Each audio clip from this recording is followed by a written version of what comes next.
Hey guys, Lost here. I hope you have been doing well. It's been a while, but we will talk about formalities later. Right now, let's talk about games. So today I am talking about a game recently released on Steam called The Next Day Survival. Though many of YouTubers have had access to it and you might have seen footage of it from quite a few months ago, the game has kind of been around here and there for a while. It's not anything completely new.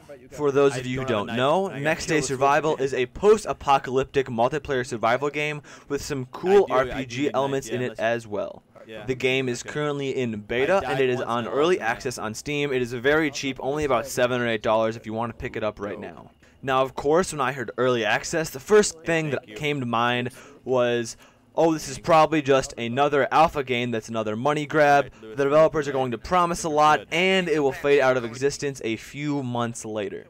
Well, today, my friends, I certainly hope that is not the case with this one, but who knows? Let's talk about it and kind of see what this game is about.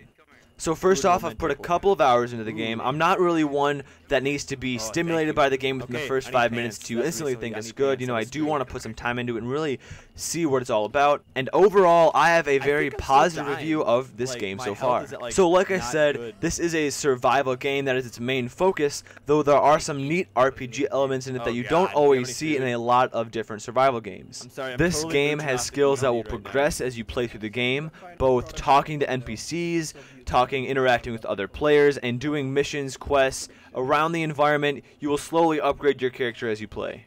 That's right, I did just say there are NPCs in the game. There are NPCs that will give you quests, give you missions to do. You can do things for them and get gear in return and progress through quests throughout the game. I will touch slightly on that more later. Another thing in this game is the reputation system. Your reputation allows you to join a faction, either a civilian or a looter faction, kind of like a bandit or hero type role, which isn't completely original to this game, but you get the idea. There are also two more, the neutral and the traitor faction. You get the traitor faction if you kill another member of your already existing faction.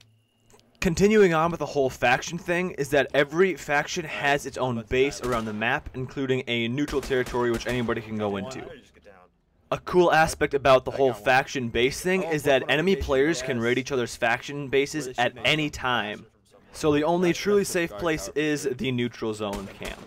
So the civilian faction can raid the looter base and the looter bases can raid the civilian factions. Each base has killable NPCs there that will fight and defend it if a foreign player tries to attack it. It certainly adds a cool aspect into the game where you can raid each other's bases, kill other players, take the dead player's loot, and leave. It's something you really have to worry about, especially when the NPCs can die. Now, another neat thing about this game is that since you can survive and play with your friends, you can also do quests. So it's a great way to group up with new people. If you say, hey, I need help with this quest, I need someone to back me up, come with me, and it's a cool way to move as a group and do quests together. By the way, if you were curious, crafting is a part of this game. You can craft weapons, you can make fires, things like that, kind of on the basic level of general crafting. Now moving on to the more specific positive things I enjoy about the game, many of which I have already mentioned. I do enjoy the NPC quest system. I think that's pretty cool. You can do that with friends. The quests also give you a lot of good gear at the beginning for you to start off with. The graphics and optimization are not bad at all. I consistently run about 60 to 80 frames and I can't really complain visually how it looks. It looks just fine to me. There are a lot of things you can do, from all of the missions you can do to humanitarian aid drops that land randomly around the map. It gives you things to do, so it's not always empty and it doesn't feel like you're kind of just being alone the entire time wandering the wasteland. But if you do so choose to go wander the wasteland, there are enemy AI you can go kill, grab their loot, sell them, and make money to buy more gear. A big plus for me is the map and the environment. It is set in a Soviet-era eastern part of Europe, which I know is, again, not completely original, but I do enjoy the environment. It is incredibly dark and grimy, so it definitely feels like you're in a post-apocalyptic setting. In terms of size, there's a lot of things to explore on the map, though it is not outlandishly large. It is definitely going to take some time for you to find all of the areas and really explore the whole place. Another plus in terms of the survival is their hypothermia. You have to stay warm, you have to worry about bleeding out, you have to worry about hunger and thirst. All things you would expect from a survival game, although I will add to this more in a second when we go over to the negatives.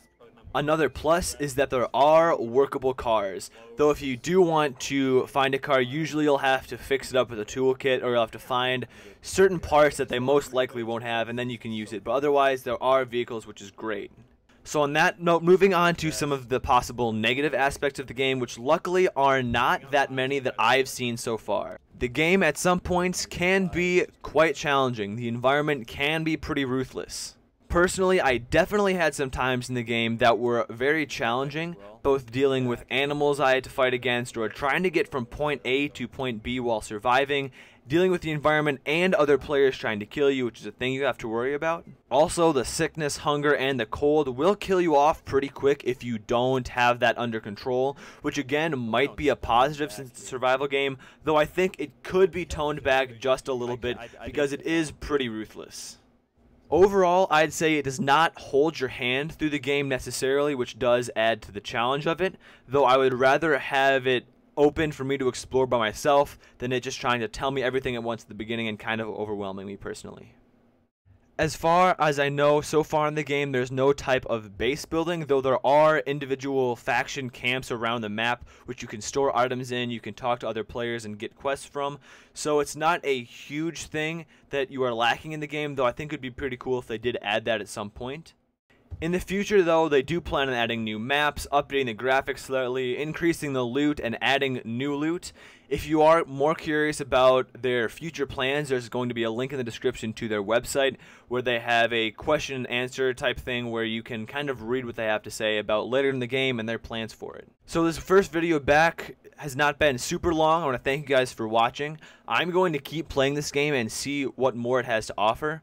So about where I've been for the past month, if you really care at all, I've been traveling a lot. I only really got home to settle down a couple of days ago, so I'm hoping that through the next couple of weeks I'll have some time free to kind of get back into YouTube, get back into the gaming world, and see what I've missed, what I've been away from, what more new there is. So I know a larger portion of my channel really has been to Arma. That's kind of been a lot of my success so far, I guess you could say. Personally, I'd like to do less of that. I'll keep doing the mod reviews every month and here and there a little mod review, since I know a lot of people enjoy that. However, I do want to kind of shift my focus to other games out there and kind of spread my wings, you might say. So again, thank you for watching. Hope you guys enjoyed. Subscribe for more content like this, and I will see you guys later.